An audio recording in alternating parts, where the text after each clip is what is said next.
Welcome to Season 2 of Cracked Open. I'll be sitting down today with Rita Sweet. She's a missionary with Hope Tree of Life Ministries. She's been doing incredible work helping children in Haiti, providing education, support, and building something that's changing lives. We're going to talk to her today about her journey, her mission, and what it really takes to give your life to something like this. So I'm Glen Nunes. Thank you for tuning in.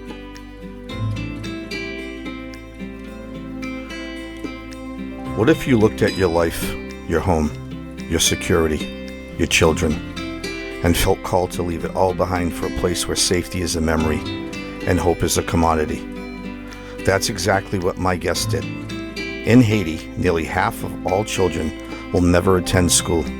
In a place where gang violence makes headlines daily, one woman is building a sanctuary. Today I sit down with Rita. We talk about giving back, but what does it actually look like to give everything? To walk into the fire and to build a tree of life in the middle of a desert. I would like to share a couple of quotes with you before we get started. Missions is not the ministry of choice for a few hyperactive Christians in a church. Missions is the purpose of the church. Unknown. Then this quote, "We can give without loving, but we cannot love without giving." Unknown. 10,000 difficulties do not make one doubt. John Henry Newman. And this one, every safe space, every meal, every mentor shifts the trajectory of a life. Mission of hope. When we talk about missionary, we often imagine a preacher. But a true missionary, like my guest Rita, is a life sustainer. It's someone who becomes a teacher, a builder, a nurse, and at times like a mother to the forgotten. It's radical life on love that doesn't just send money. It shows up, it feeds the hungry, and it plants seeds of education in the roughest terrain on earth. I put out a challenge here on the podcast in our interview. It's the first time I've ever done this. It's a challenge that actually made me emotional as we talked. I'm asking you, the listener, to do something I really asked for. Listen in and see what moves a person to walk away from everything they know to save children that they have never met.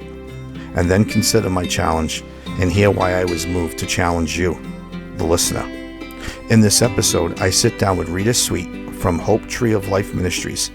She's not just working in Haiti, she's dedicating her life to helping children in the midst of a crisis, providing education, support, and building something truly meaningful where despair used to live. As I've learned, missionary work is a rare trait played out by very few. It's someone who, as one quote says, walks into the fire to bring others out. We talk about her journey, her mission, and what it takes to give your life to something bigger than yourself. If you'd like to learn more or support her mission, all the information we talk about will be in the description below. And also, there will be links to videos as well as pictures of her in action on her mission in Haiti. Thank you for joining us today, and thank you in advance to those who may consider helping. Let us begin here on Cracked Open.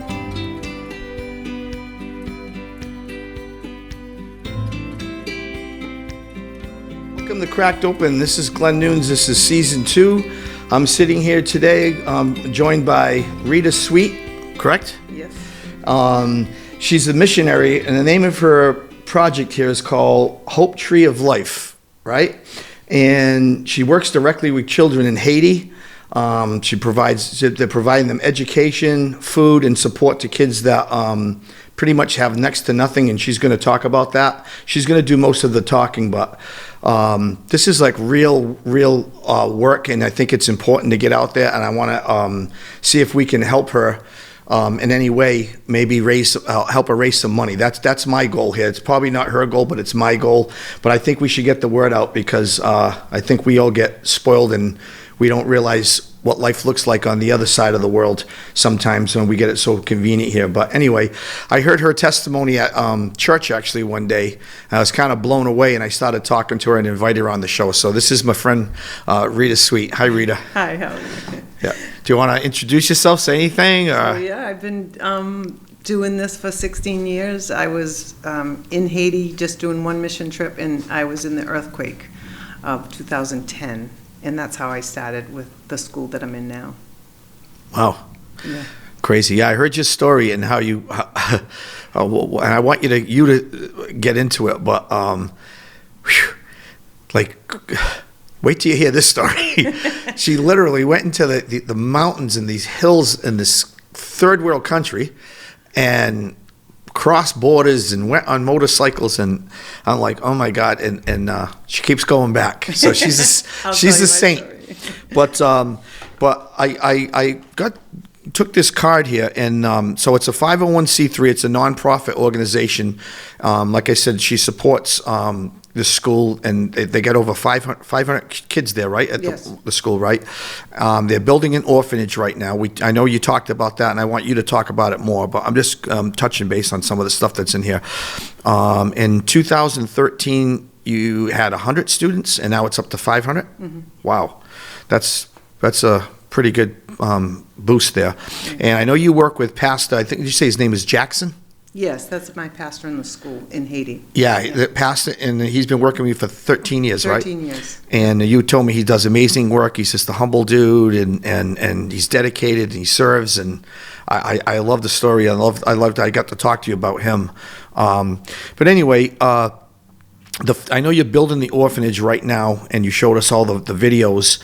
By the way, in the description, I'm going to put all the links, if any videos you have, or any the videos, or like the one you showed there at church, I can put that in there. So if somebody's interested and watches this, they can click on the links and actually go directly to it. Okay. Because I know you're just building a website right now, right? Yeah, and there's information on the back if they wanted to give. On the back of this, I'll put all this information from this card in the description, so they'll be able to click. So when those of you who are interested, you can just click on any of these links. But I don't know. Do you want to kind of start with like your testimony that you did at church? That was really interesting. Yeah, Good. You can do that if you want. All right. So I've been in Haiti for 16 years. After the earthquake, I went back. I wanted to see where I was when I was in the earthquake, and then I just.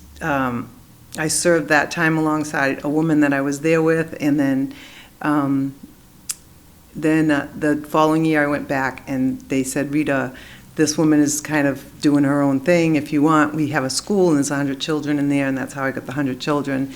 In that week, while I was there, I asked Pastor Jackson if he wanted to be my pastor, and he had just finished his ministry school, so it was like perfect fit. So we went up into the mountain. We saw the school. It was like a tin building, and just with the kids in there, and there was I'm counting, I'm like, yeah, there's 100 kids here. So then I went back, and we built them a kitchen, and I went back. That was my 5th trip that I just come back from in February. So I just been doing that and serving God in there, and so this trip, they called me in the middle of January, and they said, we're going, and the border's closed, but we're going. Wow. And you agreed? I was like, yeah, I'm in. What's the date? Like, wow. Okay, so he said, all right, this is what we're going to do. We're going to go in February. And so he told me in February, I forget, the 20th, I think. And I said, all right, I'd be at the airport at 2 o'clock. And I got to the airport, and we traveled. He had people lined up to travel with, and we traveled across the border, and it was like, he says, if we get through today, I'm like, no, we're getting through today. I've already prayed about this. So we got through, and we traveled 7 hours, and we got into a place called Jiminy, where a lot of people stay before they go through the border, so then we stayed overnight in Jiminy, and then we crossed the border the next day.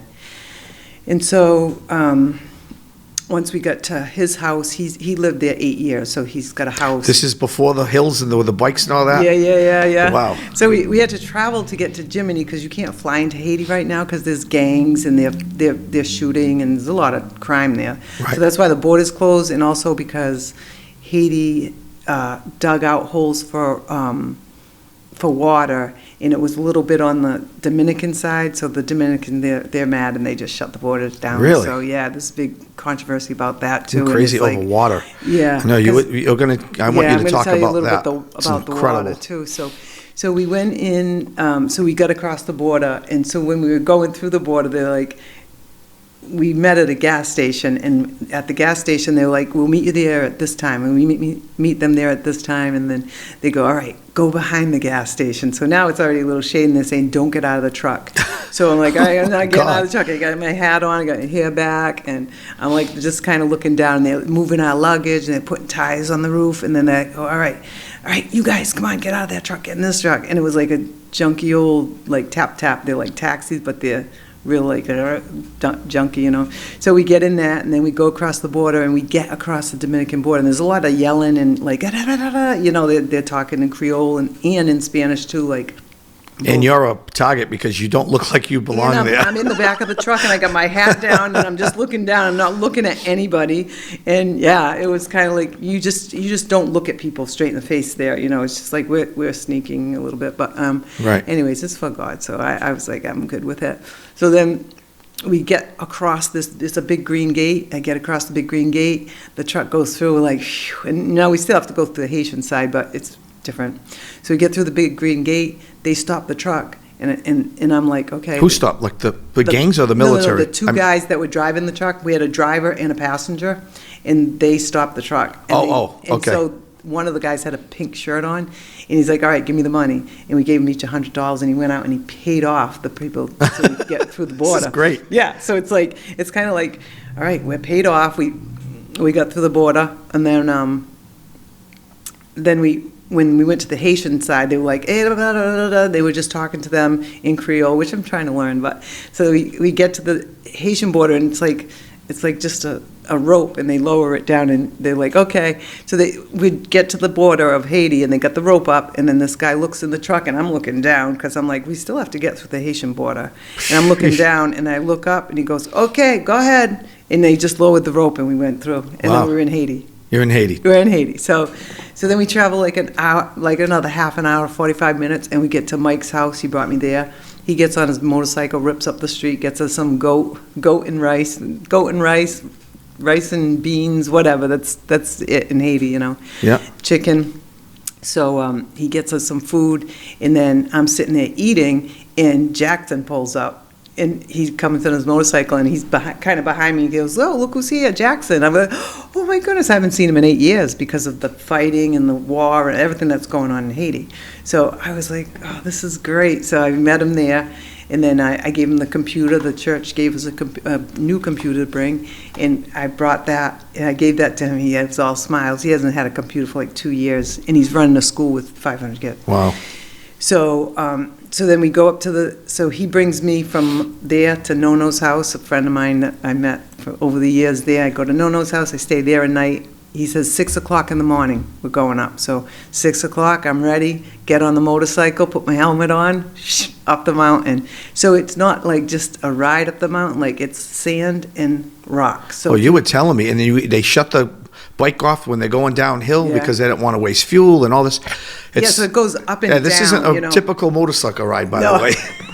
Not at all. It's kind of like up. You go up the mountain, then you go down a little, and then you go up. I'm going to appreciate it when I ride my bike now. I'm going to be like, wow. Oh yeah. And so like I'm just on the back, and I'm like holding on, and my pastor's behind me. He's got my 2 pieces of big luggage. They're 50 pounds each. He's got them on his bike, plus his backpack in front. And they're not big bikes. They're like small bikes. Yeah, because we know women travel with a lot of stuff. No, I just brought a lot of stuff for the kids. And I know, bowls and stuff you were telling me about bowls, and the bowls were the big thing. So we're driving along, and then it's like beautiful. Like I'm like, hold on, I want to take a picture.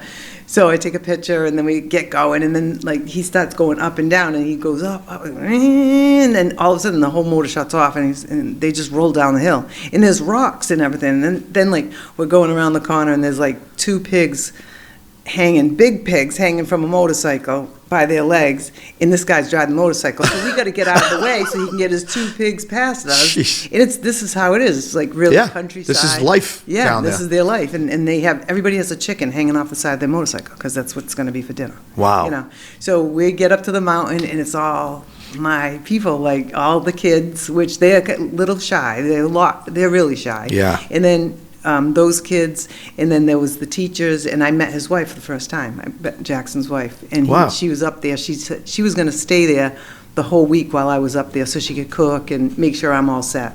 So I get there, and I was like happy to be up there, and I was there with Jackson. And then they gave me a room, and they said, let me show you the room. So I go in the room, it had like this beautiful pink curtain. You walk in, and then it had just a cement room with a table and a bed. And then he goes, I want to show you something. So he opens the door, and there's a toilet. And I was like, oh my goodness. Well, because they don't have, you were telling me that. No, it's outhouses. Everybody's out in the woods, yeah. We don't realize. They have an outhouse, like it's made of cement, and they just go in there. And wow. One time we went, and they hung a curtain. They're like, we hung a curtain for you to go to the bathroom. Okay, so this time I had my own bathroom. I was like, oh, that's beautiful. So that was like one of the real big points down there. So yeah, when I go, they try to really take care of me, Mm-hmm. I mean, they know you're really making a sacrifice. Yeah, and literally for your life. I mean, if you think about it, it's not. Yeah. This is like when I saw the video, I was like, wow, this lady is really above and beyond. I mean, yeah, well, but it's in your heart. It's on your heart, and that's why you do it. Yeah, and I love the people. I love the kids. So they're coming up the hill, they come up. So the first day I got there it was like, I think it was Sunday or something, and we were just like getting used to where I was going to be staying.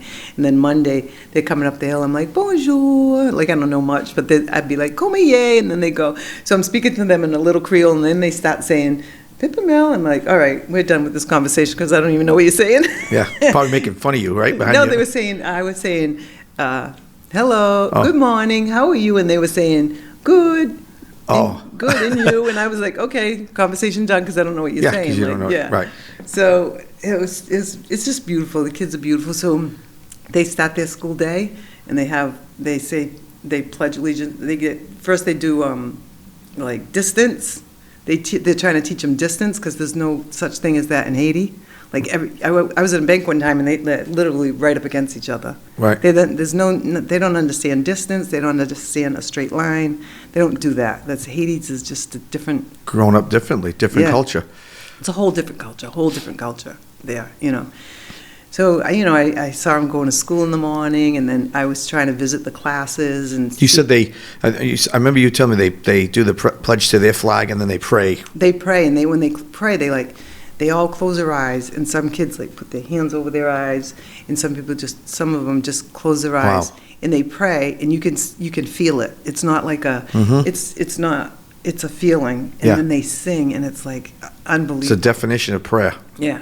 So the first day I got there, they were waiting for me. So they had we're building an orphanage, so we got all the guys that have the papers and all that stuff, and they show me, here's the plans for the building. And there's like 5 guys there, and they look like, they got their hoodies on, and they're black, and I'm white, and they're showing me, and they go, this is the manager. He's going to run this whole project. I go, okay. So I'm looking at the plans, and like, yeah, we got to change a little bit here. So there was a bathroom put in there, and there was another bathroom in the front of the orphanage. I'm like, Jackson, do we need 2 bathrooms? Like, we could make a wall here. You'd have a bigger bedroom, So I'm talking to him. So we make a little change, one change in the plan, and they're like, okay, you got it. And then Jackson tells them, this is what's going to happen. One wall and one wall going this way. Put 10 kids in one room, 10 kids in another room. So before they even start, they start praying. The people that are going to build on this land start praying, and they got their eyes closed and they're praying, they're almost grateful to have a job, or they were just praying over the land they were going to build on, and then they break out into a song, "How Great Thou Art," and I'm like, I know that song, but they're singing in Creole. Sing it in Creole. But it's like just a different culture. They don't just do things because they can't, we got a job. No, they pray over their job, and then they do the job. So it's a lot of, they're very, God is there, it is in that place. I love how you told me, too, they really stick together, everybody. Oh, yeah, and they all help each other. Everybody helps each other, yeah, it's incredible. Yeah, so on the other side of the mountain, so I got dropped off. I didn't stay with the 2 men that I traveled to Jiminy. They just got you over the border. They got me over the border, basically, yeah. Then I got there, and then Jackson took me up the hill, and that was it. And so they went over, where they were working, there was a truck flipped over in the road, a big truck. And what they did is they tied ropes, like 25 ropes. Oh, we saw it in the video. Yeah. You showed that. Pulled it over. The whole village pulled it over. Crazy. And they all right, yeah, and they're all happy. Takes a village. Yeah, it takes a village. So that's kind of what, what's happening. That's awesome. Yeah, so the school is to capacity. We have 500 kids, and we can't take any more. And you got to teach. We're going to talk about that. I want you to talk about that. But one thing I wanted, before I forget, we mentioned it earlier, we kind of brushed by it, was the when you were talking about your backpacks. Like we were at church and you were telling me about like the bowls, right? You can't eat without a bowl, right? Mm-hmm. So you brought all these like we take things for granted here. When you were telling me about the bowls, I was like listening to you when we were at church, after church, and I was like, wow, it's a big deal. Yeah. But you think here, you go to the dollar store and get bowls, right? Well, that's what I did. I go to the dollar store and I get like there's 3 bowls for $1.20. They used to be $1, now they're $1.25, and I pack them, and so I had 185 bowls in that luggage, and then I had a projector that I also brought from the church, and so we get there, and the next day with planning, so I got them. I guess Monday I saw the kids first praying and all that, and then Tuesday. There's if you look, there's a mountain, and it goes like this, and then it goes like this again, and then there's a you can buy food there. Really? Some food, certain things. Right. So I'm looking over there, and I go, all right, we're going to feed the kids Wednesday, because we can go to the market on Tuesday, buy the food, and then Wednesday, it will feed them. So they go, but we don't have anything to feed them with. I go, what do you mean? We're going to buy it. They go, we don't have anything to put it in. I'm like, oh, I brought 185 bowls. We're feeding them. Wow. So you had the bowls, see? We had the bowls. So I thought they already had bowls, but I had bought bowls before, and they break. They break, right. After a while. So they had some bowls, and then I had 185. Wow. So next time I'm going to bring like 300 bowls. That's going to be my goal. Little things you don't realize in life. Yeah, and so when I spoke at church, I said I need spoons, and I already got 800 spoons. Bam. Wow. I had somebody helping me. She got me 800 spoons already. And they're like, we take spoon, right? We get, how many spoons do we have in our drawer, right? So look at that, just like that. 800 but this is what you're spoons. getting the word out. And that's why, like I said, this platform, when we talk, they say, hey, you never know who listens or who watches. And I share and I put clips up and all that. And but you never know where you're going to get help from. Like like you were telling me the story about you can maybe this will be a segue into how the teachers get paid and all that, teaching these kids. But I remember you were telling me that there was like now it's went up, but it was like $1,000 a month. And you'll probably be better off telling the story, but I was like, that's like a miracle to me. Like, so I believe in miracle. Like even little miracles to me, that's a miracle. But I don't know if you want to tell. Do you want to tell that now? That was pretty cool story. Yeah. So the kids went to school, and then I started talking, and there was a man that could speak really. His English was really good. So we had a meeting with him, the pastor, and the pastor's wife was there, and myself, and so we talked about like 3 hours to get this all together, because they have to translate money now. It's not just like I give $1,000 we get. So my top 5 teachers get $112 for a month of work. It's unbelievable. So a month of work is $125. Now what they do is they drive their motorcycles up the hill. And then when they get up the hill, so they have to pay for that gas. Right. And they stay there for 5 days up on the mountain. So it's an hour-and-a-half ride up, and sometimes a little more depending on traffic of cows and whatever's in your way. But it's like an hour-and-a-half up, and then you get up on the mountain, and that's all their gas and everything. That's why they shut their motorcycle off. And then they stay for 5 days, and they have families. They have children, and they have wives, and Incredible. they have everything else. And they work for $112, and then at the end of the week, they go home on Friday. I don't know what they really end up with after the expenses. Yeah, not much. So we lost 3 teachers last year. And now, but we gained a pastor. So it was kind of like, okay, we gained a pastor, So when I was there, we talked for about 3 hours about the money, and I'm like, all right, everybody's getting a raise, because that's ridiculous. So the top 5 were getting 112. My next 7 teachers were getting $63 a month. A month. And then my last 2 were younger, and they were getting $48 a month. So that's the pay. That's all they get.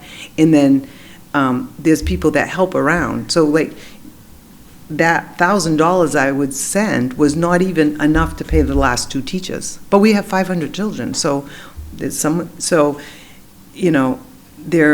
the kids have to pay for 1 year of school. They have to pay $10. They have to pay that. Right. So with that money, he gets money, but we have to have books and Bibles and benches and desks and everything we need for school. I mean, you need stuff for school. So Pastor Jackson is, he does a lot more. I don't know how You say he does everything, he yeah. spreads everything so thin, and his motorcycle looks like it's totally falling apart. But Wow. he's like, I'm going to fix this part like this, but he's very busy.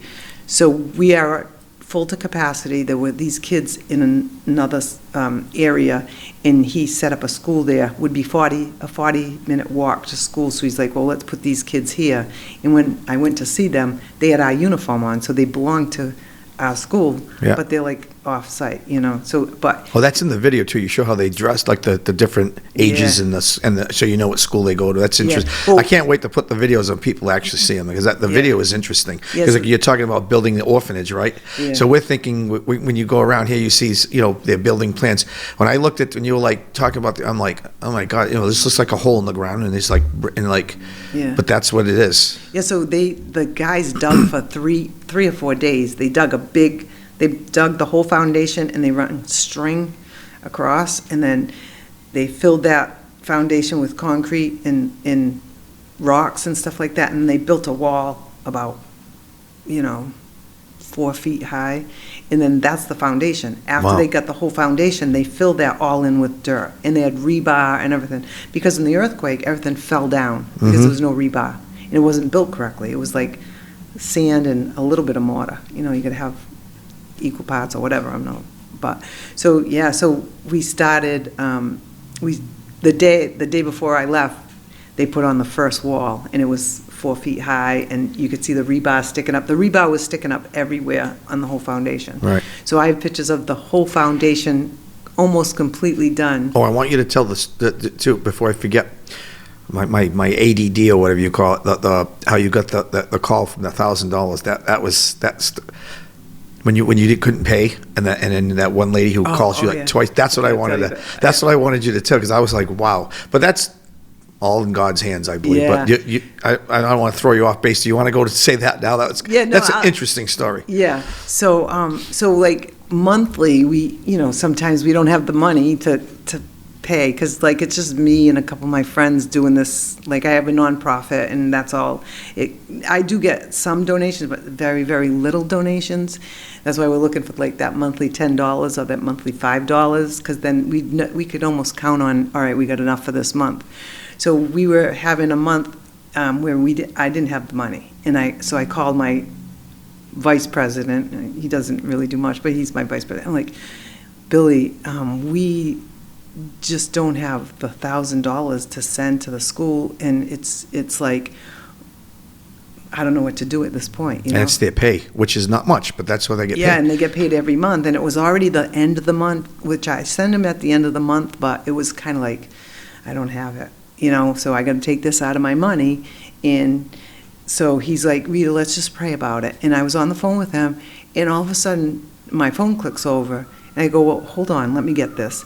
It's Gina. So I go, hello. She goes, hi, Rita, it's Gina, and can you come over to my house and get some money? And I go, oh yeah, sure, I'll be over in 20 minutes. So I hang up, I go, and I click back to Billy. I'm like, Billy, you're never gonna believe this. Gina called, and she wants me to go get money. And she always donates like $100, $1,000, $23, $1,000, but she's always up to that, around that, because I think she knows like that's what the the school is.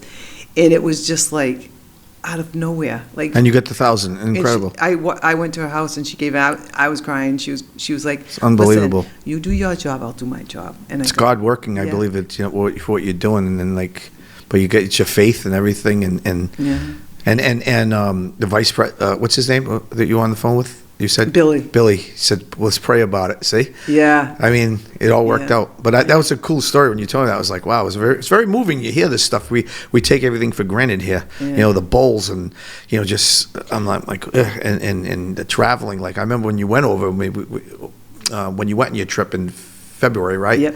And Brian said you were going over there. Like we didn't see the videos and all that, but it's like, oh, okay, she's going on this. But you don't. Then you hear the details and you go, wow, that's really a trip.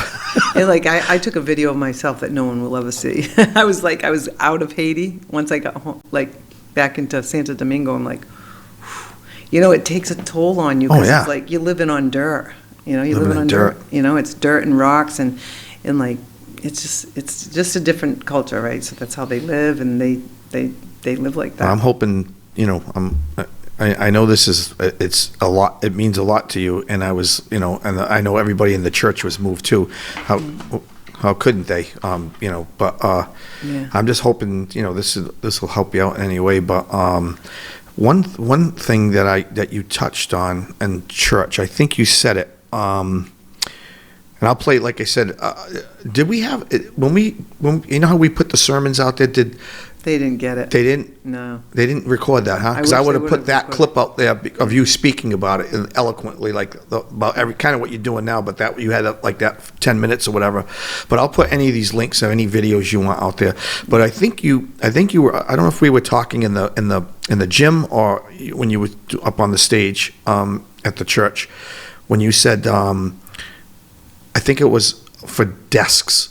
It's $150 a desk? So what we do is, like, we make the peanut butter balls to raise money to send the $1,000. I went and looked for the peanut butter balls. Yeah, they were sold out. I couldn't find them. Second service sold out. I'm a peanut butter fanatic. Oh, because people thought that we had peanut butter balls at that service, but that's why. That's one of our fundraisers. I went looking. Yeah, a lot of people were like, "Where are the peanut butter balls?" So we do that usually before Christmas, and that's like we make like $2,000, so we make $2,000. And it's specifically for desks. Is that no? So what we do is when we're selling the peanut butter balls, I came up with this idea that we needed 10 desks. 2 years ago. And what happened is I was like, I'm going to take a picture of the desks that he sends me that we need. And he's saying they're $115 and we need 10. So 115 or 50? 115. Oh, 15. 115. Yeah, 115. I thought you said 150. No. Okay. So they're just like a top desk and then a spot for them to sit on. Like 5 kids can sit on a desk. Wow. So we if we get 10 desks, that's 50 kids that have a desk. So when I was selling the peanut butter balls, I'm like, that's easy. Somebody can collect the money and it's $10 a bag and whatever. And then I put out the desk and I said, if anybody can donate a desk, it's $115 and we need 10 desks. And we got exactly 10 desks. Wow. And so what I did was I got the pictures of the desk when he sent me the pictures of the desk. I took a picture of them, I put it in a frame, and I put a thank you card. Wow, and said, nice. Thank you for the desk. And I've been looking for 2 people that I still had their pictures from 2 years ago, and I just found one last week. Really? So he saw me speaking on stage, and he was like, I want to donate this. And I'm like, did you buy a desk? And he said, yeah, I bought one 2 years ago, and we just bought 2 more this year. And he goes, so you still need more desks? Well, so what happened is last year we got tables, like little tables, like just a flat table and 4 legs, that's it. And those were $100. And so what I do is I have them put their names on them so people can see, like, here's your desk from Haiti. You did this. I didn't do it.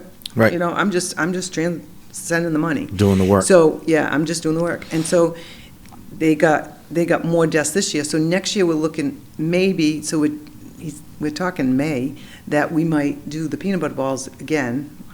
May. Yeah, so we'll do the peanut butter balls again, and we're going to need bunk beds for the orphanage. So we might do bunk beds. Oh, that's right. We're supposed to be getting, the orphanage was supposed to take us 5 months, but we ran out of water. And people think like, well, we ran out of water, so what? But no.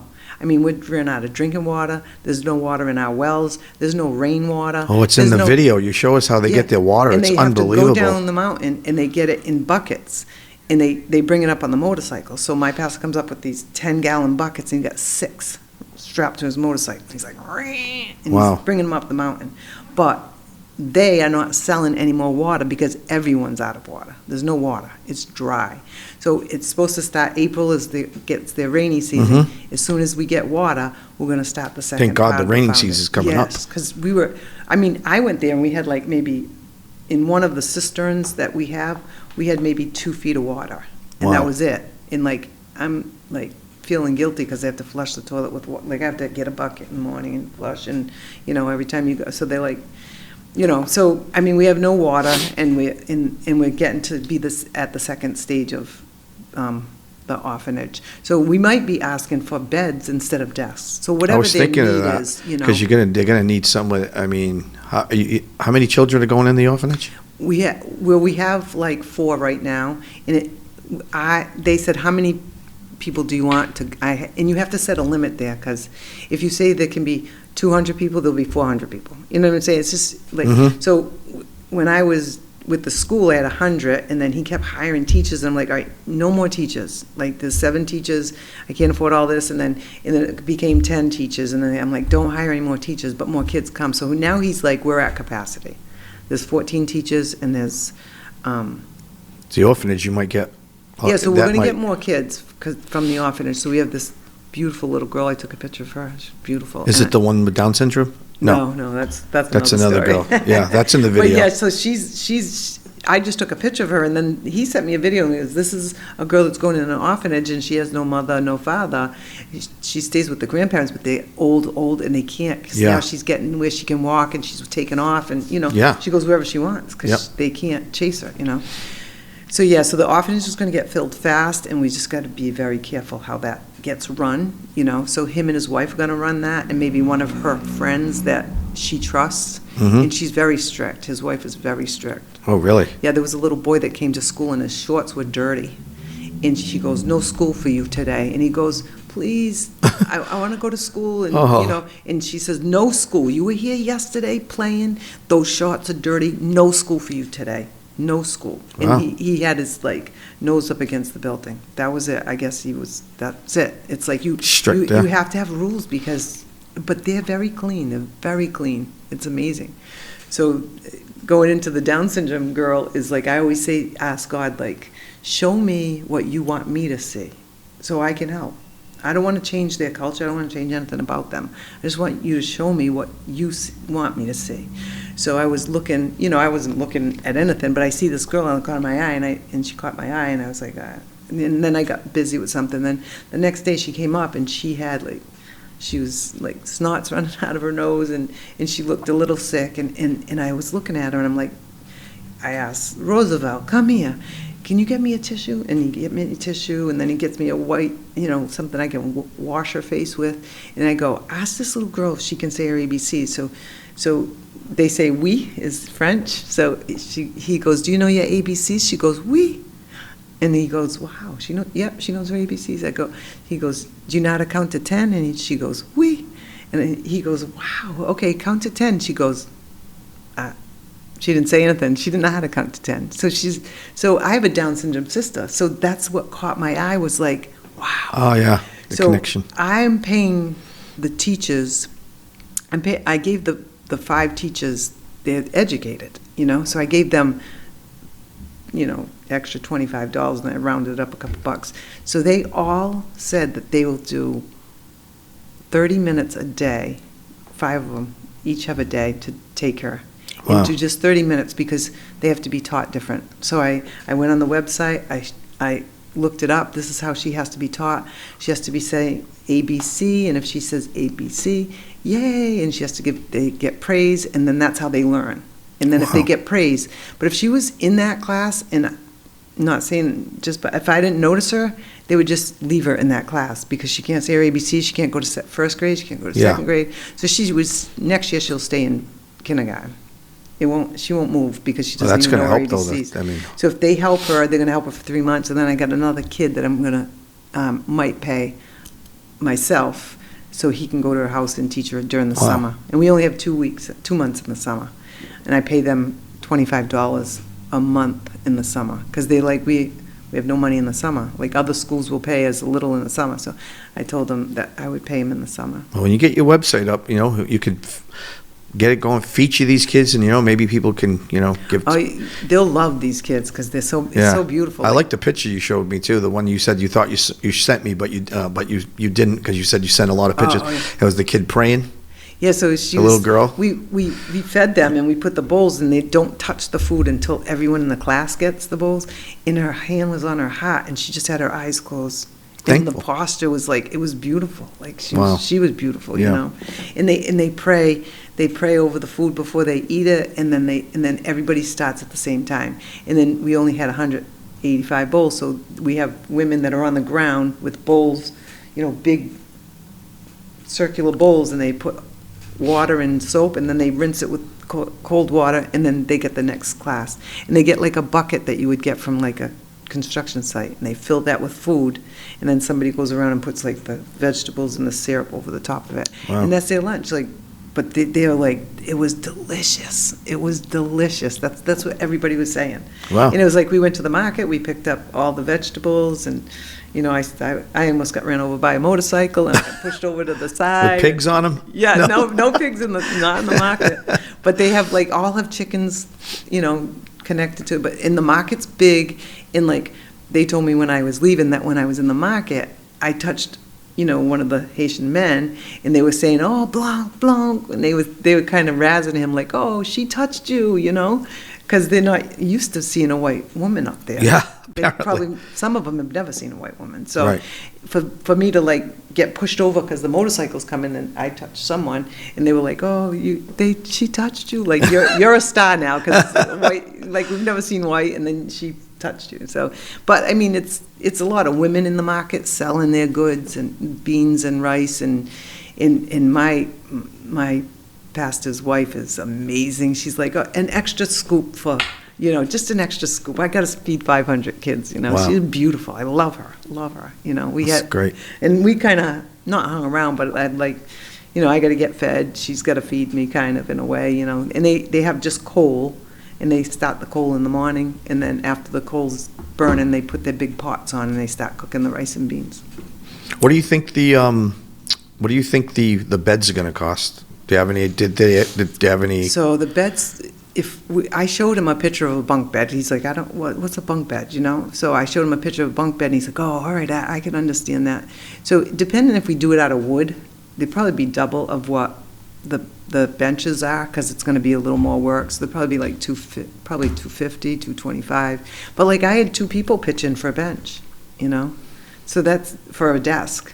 So maybe sometimes it's not always just one person buying something. You can pitch in, and pitch in. And like if it's $250 for a desk bunk bed, then we only need 10 maybe, because we're going to put 20 kids in the school. Well, I'll put a challenge out there. I don't do this. I don't like patting the back. So I like to do things for people quietly behind the scene. But I'll buy one of the beds personally, and I'll put a challenge out to everybody that watches my podcast. I know a lot of people, I told you, and not all of them go to church, but they got big hearts. And Brian actually talked about it this week. It doesn't matter if you go to church, right? God reads your heart and your mind. Maybe I'll get 9 of my friends to buy a bed. Buy one, and maybe we'll buy all 10 for you. Who knows? That's going to be my challenge to everybody that's watching this. And I'm not going to call them out right now, one by one, but I am going to tell them, watch this podcast. I need you to buy a bed. And we'll see what happens. Maybe we'll get a couple, but I'll buy the first one. All right. Thank you so much. Absolutely. Everything. I mean, I was there. When I was there, I had someone had given me clothes, and they threw it in a piece of luggage, and I washed it, and I brought some of the clothes. I try not to bring clothes because it's heavy, you know. Yeah. But every time, it rained a little, and the girls don't want to leave the porch because it's raining. Their hair was going to get like puffy. So I went in my room and I grabbed like a shirt, and I go, "Oh, this will fit you." And I give this girl like a shirt, and she like grabs me and hugs me like, "Oh, merci," like, "Thank you so much." Like her heart was like, very appreciative. I got a shirt. Like now I got another shirt, you know, because they got to take their uniforms off, and those got to be clean. They can't go to school with dirty uniforms. So it's like, they appreciate everything. Like their hearts are so big, and like my heart is like this right now, you know. It's just like, I know you. You doing this, and like you bought a bunk bed. That's like my heart is it's huge. so that's how it works. Right now. And like I said, I don't know who's going to see this. You never know. I mean, there's a lot of generous people out there, and obviously this is a good cause. And when they see the videos, I'm going to put all these links, like I said, in there, and and when you actually see it, it's like, ooh, you really take. I heard you were going on the trip, but then when you see the videos and it's like, oh, wow, this is really what, and like you pulling the truck over and all this stuff. I'm like, wow, this is pretty wild. But is there anything before we close out? Anything else you want to say or add, or you think you touched on everything? Or I touched on a lot of things. I just want so. I stayed for the 7 days, and they were asking me to stay a little longer. And I'm like, okay. And they said a prayer over me, and somebody was going to bring me down the mountain. This girl comes out from like behind the hut where they were cooking the whole time, and she was crying. And I go, what is she crying for? I'm the one that's crying. Like they say a prayer over me, and like they say, close your eyes, Rita, and like tears are just coming down my eyes. Yeah. So like they like, you're emotional. I'm like, yeah, this is my whole heart is right here. Like I have kids and grandchildren, and it's like they have so much, and these kids have nothing. Nothing. But you know what? I think they have more God in them, and less stuff, and it's like they're just beautiful. Every one of them is. I could take a picture of every single one, and they're beautiful. So when I was leaving, I was like, okay, bye, and they don't know what I'm saying because they don't understand. And she comes out and she's crying, and she was one of the helpers to get the rice and all that, and she was crying that I was leaving, Wow. And I was like, and then they're like, when are you coming back? When are you coming back? Like, when the border opens. So I didn't know if we were going to be able to get back into Dominican Republic, but what happened was, he says, there's they saw 3 gringos coming over the border, and they're on video. That was us. So he says we might have a tough time getting back. So we're going to leave a little earlier, and we're going to try to get back over to Santo Domingo. So when we were coming back, they made it so we get to where the border is, and the Haitian border lets us go through, and then the Dominican border stops us. Ugh. And they got the big green gate up, and they go, you got to get out here. And we get out, and like I just had a backpack because I left everything there. I leave everything there except whatever I need to get home. So I had my luggage, and they go through your luggage, and then then they have our passports. I'm like, I just follow my passport. They bring us in this big building, and they're saying, how did you get the, they're kind of questioning us. And then they go like this, and they're talking and talking. I don't understand a word they're saying. And then they come over and they go, you can sit down. I go, oh, looks like we're going to be here a little while. And so they took our pictures, and they put it into the computer, and they said, if you come back this way, because we were just saying we didn't know, we didn't understand. But they say, if you come back in this way and the border's shut, well, you can either going to get a huge fine or you're going to go to jail. Oh. And we have your name in the computer, and we have your picture. Oh my so God. Don't come back. Yeah, you don't want to go to jail there. No. So yeah, that's I mean, I'll go at any cost, except I don't want to end up in jail. Yeah, I've never been in jail before, and I don't want to, Yeah, and definitely don't want to do that. Yeah, in Dominican Republic or Haiti, you just don't want to be in jail there, Oof.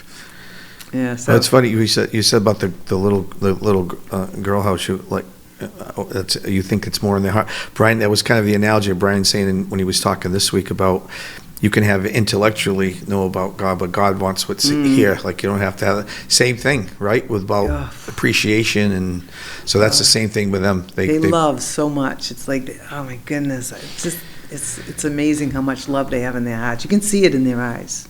But I'll put all these links in the website. Hopefully we'll get this video out here, this podcast, and appreciate you coming by. Thank you so much for having me. And what you're doing, I mean, it's just unbelievable. It matters so much to these kids, and I think a lot of people need to hear things like this, and people, missionaries, and people that are doing things like this, because we get spoiled, and you waste money on crazy things, and and it's just so. I don't know. It's just crazy how you don't realize I was just talking to somebody earlier today how sometimes one person can make a difference. I think you're doing incredible work. Yeah, thank you. And I'm these people obviously appreciate you. Thank so you. I will to everyone listen. I'm going to put that challenge out there. Hopefully I can get somebody to move from it and put your videos out there. But all the information will be on the website. If you guys want to help out, just reach out to me. I'll have her information. You can reach out to Rita personally or onto her nonprofit, the Hope Tree of Life Ministries.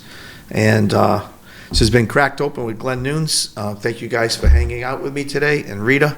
And we'll see you next time on Crack Open. Take care of yourselves. Thank you. Okay. So thank you for being with us today. If what you heard today meant something to you, or if this is the kind of conversations that you want to hear more of, make sure you like, subscribe, and share the podcast. I really appreciate it.